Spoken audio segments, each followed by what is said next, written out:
Hello dear student, this is Mr. Rajendra Tadake, Assistant Professor in First Year Engineering Department at Pune Institute of Computer Technology, Pune, and I am the course instructor for Systems in Mechanical Engineering.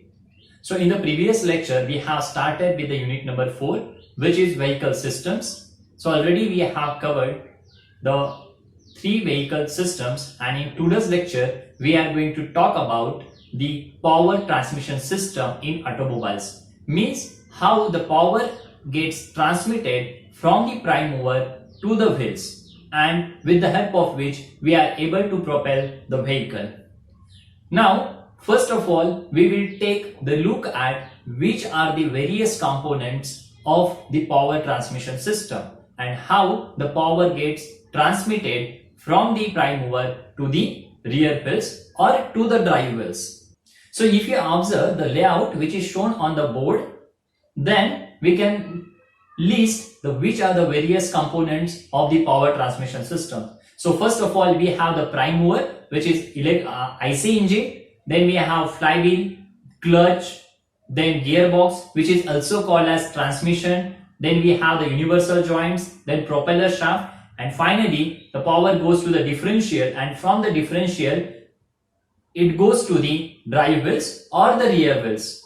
So as this layout is of front engine rear wheel drive, so as the layout of the vehicle changes, that is, if it is a front engine front wheel drive, then in that case the propeller shaft will not be there. So there is no necessity to provide the propeller shaft. But here in this case we have shown the front engine rear drive vehicle layout.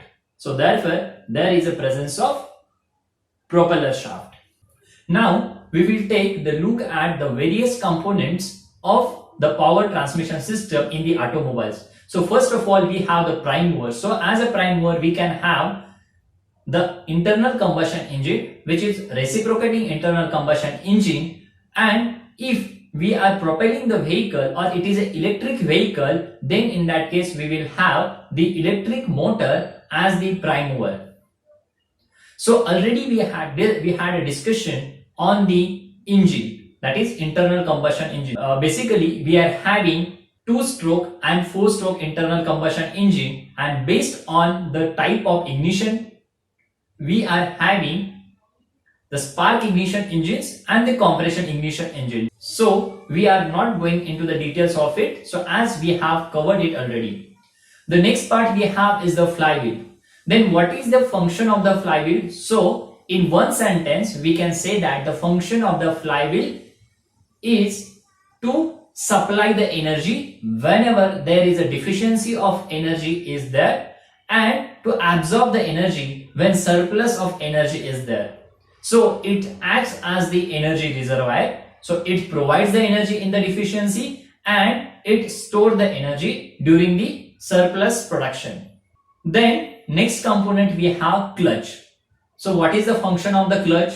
So clutch is a mechanical device or a mechanical element with the help of which we are able to connect and disconnect the transmission and the engine at the wheel of operator, or whenever it is required to engage and disengage the engine and the transmission, that we can perform with the help of the clutch. Now we are having the different type of the clutches based on the application, but when we talk particularly about the automobile applications, then we have the single plate clutch and the multi plate clutch. So in the single plate clutch, so whenever we have the lot of space, radial space for the installation, then we can go for the single plate clutch. But if we have the very limited space for the installation of the clutch, so in such applications we have to go for the multi-plate clutch. Then the next component we have the transmission, or which is also called as gearbox. So this is one of the very major component of the power transmission system in the automobiles. Then just we have to understand what is the function of the gearbox, or what is the role performed by the transmission or the gearbox in the power transmission system.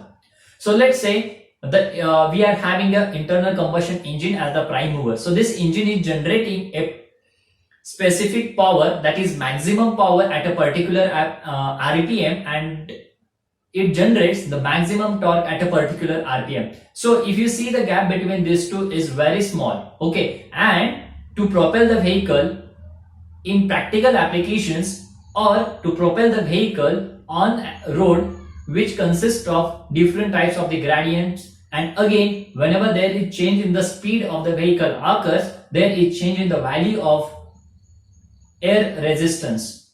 Okay, so as the air resistance changes, as the value of gradient that vehicle has to climb changes, the power requirement, then torque requirement changes. So the function of the gearbox is to provide the various types of the speed ratio and to modify the torque for climbing the particular gradient. Now coming to the next component, that after the transmission, what we have to do, just we have to transmit that power, modified power or torque from the gearbox to the rear wheels. So how it is transmitted? So it is transmitted with the help of the propeller shaft. So what is exactly the propeller shaft? So propeller shaft is the shaft with the help of which we are able to transmit the power or torque from the transmission or the gearbox to the rear wheels.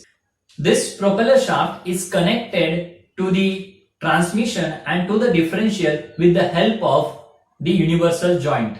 So what is the function of the universal joint? So universal joint allows the connection between the two shafts, or it allows to transmit the torque between the two shafts which are or whose axes are inclined to each other. So in such a conditions, we are able to transmit the power if we use the universal joint. So that is the purpose of provision of universal joint. Now, based on the application and based on the distance between the gearbox or transmission and the differential, it may be a single piece propeller shaft or the two piece propeller shaft.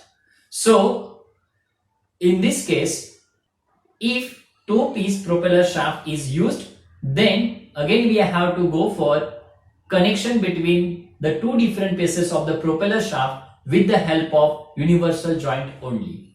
So finally the power or the torque is transmitted to the differential from the gearbox with the help of the propeller shaft.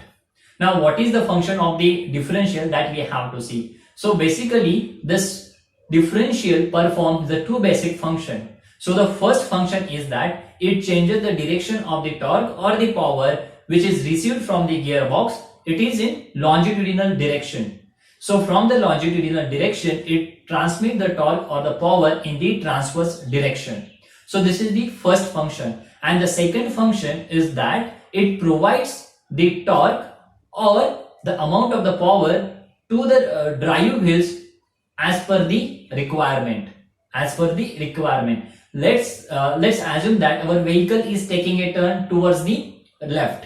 So when the vehicle is taking a turn towards the left, the inside rear wheel or inside drive wheel needs to covers a small distance or less distance as compared to the outer wheel. So in that case, the power distribution or the energy distribution needs to be taken care by the differential. So that is the second function of the differential. And finally, after the differential, the power goes to the drive wheels, and because of the traction developed at the contact surface of tire and the road, the vehicle gets propelled in a desired direction.